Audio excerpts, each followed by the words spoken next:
আসসালামু আলাইকুম। আপডেট খবর প্রবাসের পক্ষ থেকে আপনাদের সকলকে জানাই আন্তরিক অভিনন্দন ও শুভেচ্ছা। এই ভিডিওটির মাধ্যমে জানিয়ে দেব কুয়েত প্রবাসীদের জন্য অত্যন্ত গুরুত্বপূর্ণ কয়েকটি আপডেট নিউজ সম্পর্কে। তাই বিস্তারিত জানতে সম্পূর্ণ ভিডিওটি না টেনে দেখার অনুরোধ করছি। আর আপনি যদি আমার চ্যানেলে নতুন হয়ে থাকেন তাহলে চ্যানেলটি সাবস্ক্রাইব করে পাশে থাকা বেল আইকনটি বাজিয়ে রাখুন। শুরুতেই জানিয়ে দিচ্ছি কুয়েতের পতাকা ক্যান্সেল সম্পর্কিত একটি আপডেট।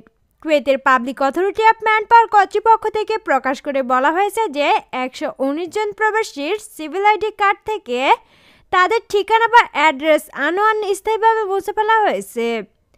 এর কারণ হিসেবে উল্লেখ করে বলা হয়েছে যে মালিকের পরিবর্তন, বাসস্থান ভেঙে ফেলা, মেরামত করা সহ রেসিডেন্সিয়াল এলাকায় বাসস্থান হওয়ায় এই ঠিকানাগুলো মুছে ফেলা হয়েছে স্থায়ীভাবে।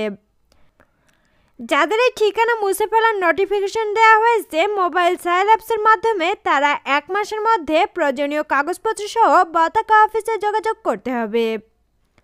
পতাকা আপডেট করতে হবে, তা না হলে সর্বোচ্চ 100 দিনের পর্যন্ত জরিমানা করা হতে পারে। এবারে জানিয়ে দিচ্ছি বিশেষ অভিযানের আপডেট।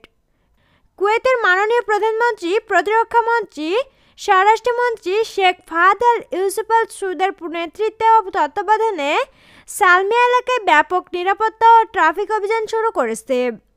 এই অভিযানে ট্রাফিক কর্তৃপক্ষ 2736টি ট্রাফিক লঙ্ঘন রেকর্ড করেছে। এছাড়াও আরও বলা হয়েছে যে 7 জন পলাতক ব্যক্তিকে আটক করা হয়েছে। ড্রাইভিং লাইসেন্স মেয়াদ উত্তীর্ণ থাকার কারণে 2 জনকে আটক করা হয়েছে। মোস্ট ওয়ান্টেড আসামি 10 জনকে আটক করা হয়েছে। আকাম আইন শ্রম আইন লঙ্ঘনকারী 11 জনকে আটক করা হয়েছে।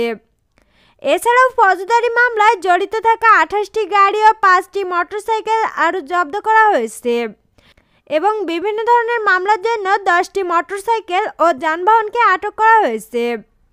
এবারে জানিয়ে দিচ্ছি সফর সম্পর্কিত একটি আপডেট। যারা খাদেম ভিসাধারীরা রয়েছেন, ডিসেম্বরের আগে সফরে গিয়েছেন, তারা কত মাস থাকতে পারবে? খাদেম ভিসাধারীরা 4 মাস পর্যন্ত সফরে গেলে বা ট্রাভেল করলে থাকতে পারবে।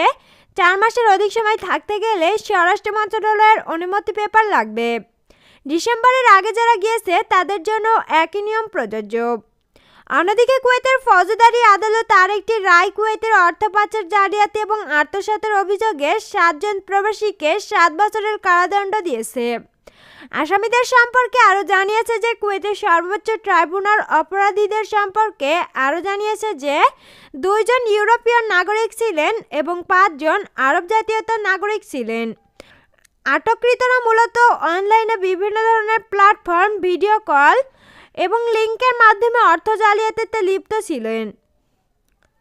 সম্মানিত ভিউয়ার্স, এই ছিল আপডেট খবর প্রবাসের সর্বশেষ আপডেট।